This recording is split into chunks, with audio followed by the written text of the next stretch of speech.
আসসালামু আলাইকুম ওয়া রাহমাতুল্লাহি ওয়া বারাকাতুহু।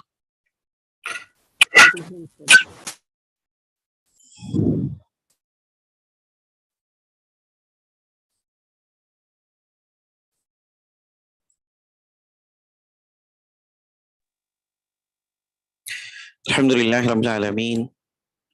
আসসালাতু ওয়াসসালামু আলা আশরাফিল আমবিয়াই ওয়াল মুরসালিন ওয়া আলিহি ওয়া আসহাবিহি আজমাইন। আম্মা বা'দু ফাআউযু বিল্লাহি মিনাশ শাইতানির রাজীম। বিসমিল্লাহির রাহমানির রাহিম। মা আতাকুমুর রাসূলু ফাখুযুহু ওয়া মা নাহাকুম আনহু ফান্তাহু। সাদাকাল্লাহু মাওলানাল আযীম। আলহামদুলিল্লাহ, আল্লাহ সুবহানাহু ওয়া তাআলার তৌফিকে এটি আমাদের দারসুল হাদিসের উপরে দ্বিতীয় আলোচনা। আমরা আলোচনা করছি আল আবওয়াবুল মুনতাখাবা কিতাব থেকে, যেটি মিশকাত এর কতগুলো অধ্যায়ের সংকলন। আমাদের আলোচনা চলছে কিতাবুল ঈমান থেকে। আমাদের আজকের আলোচনা এই কিতাবের তৃতীয় হাদিস। عن ابن عمر رضي الله تعالى عنهما قال قال رسول الله صلى الله عليه وسلم بني الإسلام على خمس: شهادة أن لا إله إلا الله وأن محمدا عبده ورسوله وإقام الصلاة وإيتاء الزكاة والحج وصوم رمضان متفق عليه। হযরত আব্দুল্লাহ ইবনে ওমর রাদিয়াল্লাহু আনহুমা থেকে বর্ণিত, তিনি বলেন রাসূলুল্লাহ সাল্লাল্লাহু আলাইহি ওয়াসাল্লাম ইরশাদ করেন, বুনিয়াল ইসলামু আলা খামস, ইসলামের ভিত্তি পাঁচ জিনিসের উপরে প্রতিষ্ঠিত, পাঁচ বিষয়ের উপরে প্রতিষ্ঠিত। শাহাদাতি আন লা ইলাহা ইল্লাল্লাহ ওয়া আন্না মুহাম্মাদান আবদুহু ওয়া রাসূলুহু, এই কথা সাক্ষ্য দেওয়া যে আল্লাহ সুবহানাহু ওয়া তাআলা ব্যতীত আর কোনো ইলাহ নাই এবং হযরত মুহাম্মদ সাল্লাল্লাহু আলাইহি ওয়াসাল্লাম আল্লাহ পাকের বান্দা এবং রাসূল। ওয়া ইকামিস সালাহ, সালাত কায়েম করা, ওয়া ইতাইজ যাকাত, যাকাত আদায় করা, ওয়াল হজ, হজ করা, ওয়া সাওমি রমাদান, এবং রমাদানুল মুবারক মাসে রোজা রাখা। এই হলো পাঁচটি ইসলামের মূল বুনিয়াদ, যেগুলোকে আরকান ইসলাম বলা হয়। এই হাদিসটি ইমাম মুসলিম এবং ইমাম বুখারী রাহিমাহুল্লাহ উভয়ই সহিহের মধ্যে এনেছেন।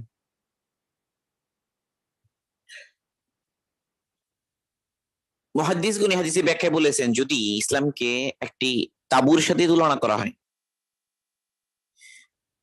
যে তাঁবুতে মোট পাঁচটি খুঁটি আছে, অর্থাৎ চারপাশে চারটি খুঁটি আর মাঝখানে একটা খুঁটি আছে, তাহলে এই পাঁচটা খুঁটি হলো এই তাঁবুকে টিকিয়ে রাখার জন্য মূল ভিত্তি। তো ইসলামকে যদি একটা তাঁবুর সাথে তুলনা করা হয়, তাহলে এই তাঁবু টিকিয়ে রাখার জন্য যে পাঁচটা খুঁটি লাগবে, সেই পাঁচটা খুঁটি হলো এই পাঁচ আরকান।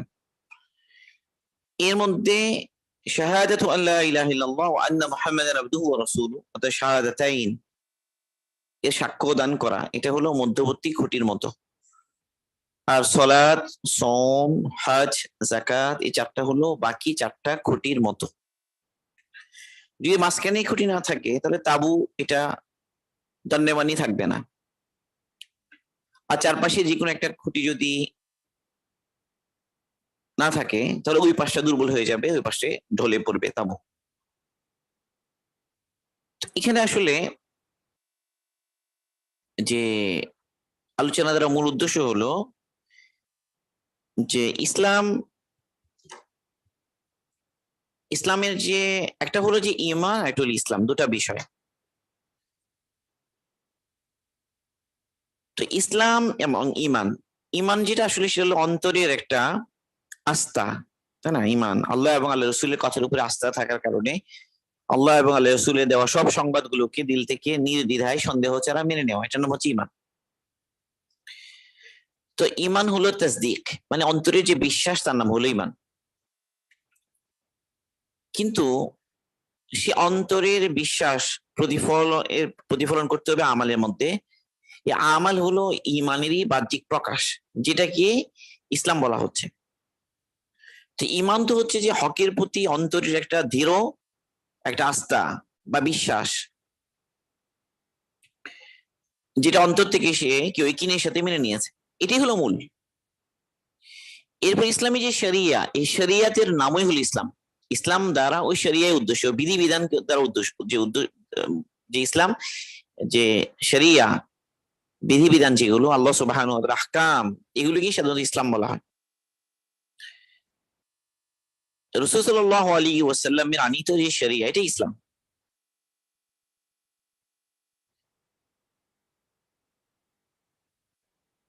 তো ওই তো তাবুর কথা তো আমরা বললাম, একটা তাবু তো টিকেই থাকবে না যদি কি না থাকে, মাঝখানের যে খুঁটি না থাকে। এই জন্য হাসান বসরি রহিমাহুল্লাহ, ওনার একটা ঘটনা আছে যে উনি একবার ফারাজদাকের সম্ভবত তার স্ত্রী, ফারাজদাক বিখ্যাত কবি ছিলেন, তার স্ত্রীর ইন্তেকাল হয়ে যায়। তো সে জানাজাতে হাসান বসরি রহিমাহুল্লাহ শরীক হন। তো এক পর্যায়ে তিনি ফারাজদাককে জিজ্ঞাসা করেন যে মা আদাত্তু লিহাদাল ইয়ৌম, মা আদাত্তা লিহাদাল ইয়ৌম, মানে এই যে মৃত্যু, তাই না, মৃত্যুর যে দিন, এটার জন্য তুমি কি তৈরি করেছো? মা আদাত্তা লিমিসলি হায়াদিল হালা, এই যে হালত একদিন মৌত আসবে, এটার জন্য তুমি কি তৈরি করেছো? তো ফারাজদাক বললো শাহাদাতু আল্লা ইলাহা ইল্লাল্লাহ। শাহাদা, সে বললো যে, ফারাজদাক বললো যে আমি তো কালিমায়ে তাইয়্যিবা শাহাদা দিয়েছি, এটা কি আমি তৈরি করেছি এই ধরনের হালতের জন্য? মানে আমার মৌত আসবে, একদিন মরতে হবে, আমাকে আখিরাতে যেতে হবে, তো সেদিনের জন্য আমি যা তৈরি করেছি এটা হলো কালিমা, কালিমায় সাক্ষ্য আমি দিয়েছি এত বছর ধরে।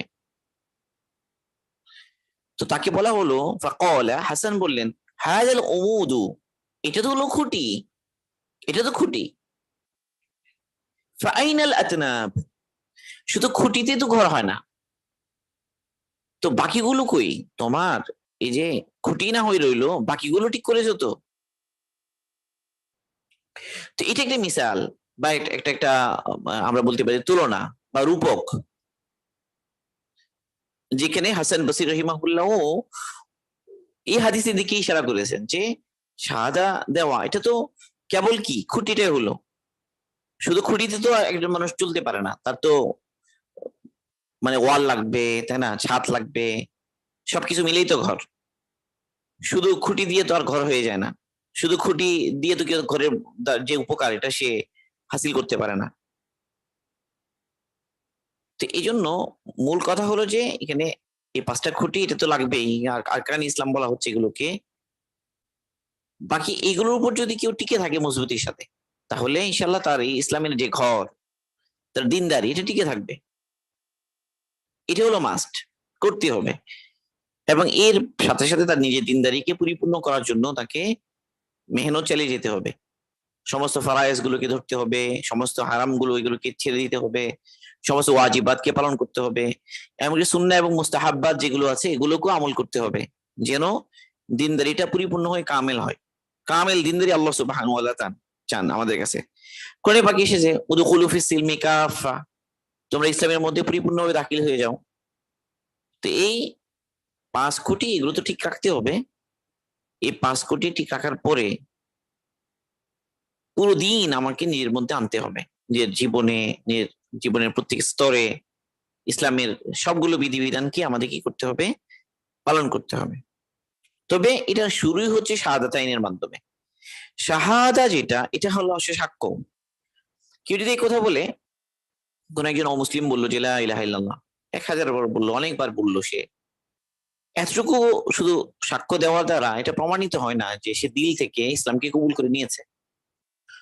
অনেক সময় কেউ মুখস্থ করে নিয়েছে, মুখস্থটাও শোনাই, মুখে শোনাতে পারে, লা ইলাহা ইল্লাল্লাহ বললো, কিন্তু কেউ যদি বলে যে আশহাদু আল্লা ইলাহা ইল্লাল্লাহ, আমি সাক্ষ্য দিচ্ছি যে আল্লাহ সুবহানাহু ওয়া তাআলা ছাড়া আর কোনো ইলাহ নাই, দেখো সে মুসলমান হয়ে যাবে।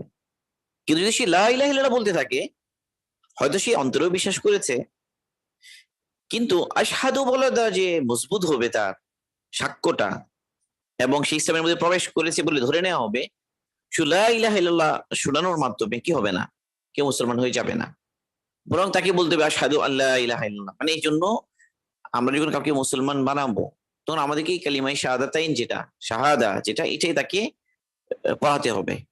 সে বলবে আশহাদু আল্লা ইলাহা ইল্লাল্লাহ ওয়া আশহাদু আন্না মুহাম্মাদান আবদুহু ওয়া রাসূলুহু, শাহাদাতাইন সে উচ্চারণ করবে, এর দ্বারা সে ইসলামে দাখিল হবে।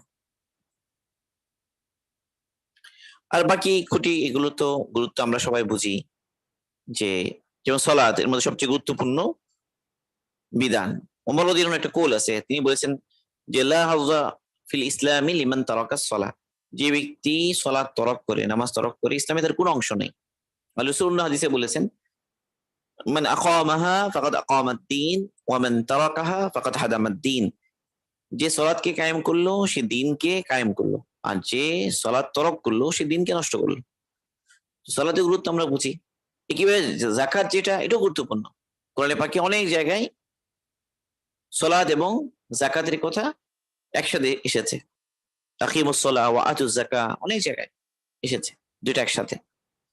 এবার রমাদানুল মুবারক, রমজান মাসে রোজা, এটা একটা ফরজ, যেটা কোরআনে পাকের আয়াত দ্বারা সাবেত। আল্লাহ পাক বলেছেন ইয়া আইয়ুহাল্লাযীনা আমানু কুতিবা আলাইকুমুস সিয়াম কামা কুতিবা আলাল লাযীনা মিন ক্বাবলিকুম লাআল্লাকুম তাত্তাকুন শাহরু রমাদান আল্লাযী উনজিলা ফীহিল কুরআন হুদাল লিন-নাস ওয়া বায়িনাতিন মিনাল হুদা ওয়াল ফুরকান ফামান শাহিদা মিনকুমুশ শাহরা ফালইয়াসুম, যে ব্যক্তি এই মাসটা পাবে সে যেন রোজা রাখে।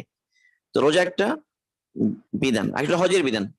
ওয়ালিল্লাহি আলান নাসি হিজ্জুল বাইতি মান ইসতাতা ইলাইহি সাবিলা, মানুষের উপরে আল্লাহ সুবহানাহু ওয়া তাআলা হজ ফরজ করেছেন, যে সামর্থ্য রাখে বাইতুল্লাহতে যাওয়ার জন্য সে যেন হজ করে। তো এগুলো তো সামর্থ্যের সাথে হজ এবং যাকাত। বাকি শারীরিক সামর্থ্য যতক্ষণ আছে তখন তো রোজা, তারপর হলো সালাত, এটা তো আর মাপ নেই। আল্লাহ সুবহানাহু ওয়া তাআলা আমাদেরকে তৌফিক দান করুন যেন আমরা ইসলামের আরকানে ইসলামের পরিপূর্ণভাবে উঠতে পারি। এবার আরেকটা হাদিস আমরা পড়ে নিচ্ছি আজকে। عن ابي هريره رضي الله تعالى عنه قال قال رسول الله صلى الله عليه وسلم الايمان بضع وسبعون شعبة فافضلها قول لا اله الا الله وادناها اماته العداء عن الطريق والحياء شعبة من الايمان متفق عليه। আবু হুরায়রা রাদিয়াল্লাহু তাআলা আনহু থেকে বর্ণিত, রাসূল সাল্লাল্লাহু আলাইহি ওয়াসাল্লাম ইরশাদ করেন, ঈমানের 70-এরও অধিক শাখা রয়েছে, এর মধ্যে সবচেয়ে উত্তম হলো, সবচেয়ে আফদল হলো কওল লা ইলাহা ইল্লাল্লাহ, লা ইলাহা ইল্লাল্লাহ বলা, মানে লা ইলাহা ইল্লাল্লাহ সাক্ষ্য দেওয়া। ওয়াদনাহা, এবং সর্বনিম্ন শাখা যেটা, সেটা হচ্ছে ইমাতাতুল আদা আনিত তরিক, রাস্তা থেকে কষ্টদায়ক জিনিসকে সরিয়ে দেয়া। ওয়াল হায়াউ শুবাতুম মিনাল ঈমান, লজ্জাও ঈমানের একটা বিশেষ শাখা। মুত্তাফাকুন আলাইহি, এই হাদিস বুখারী এবং মুসলিম দুই জায়গাতেই এসেছে। তো এটা একটা গুরুত্বপূর্ণ।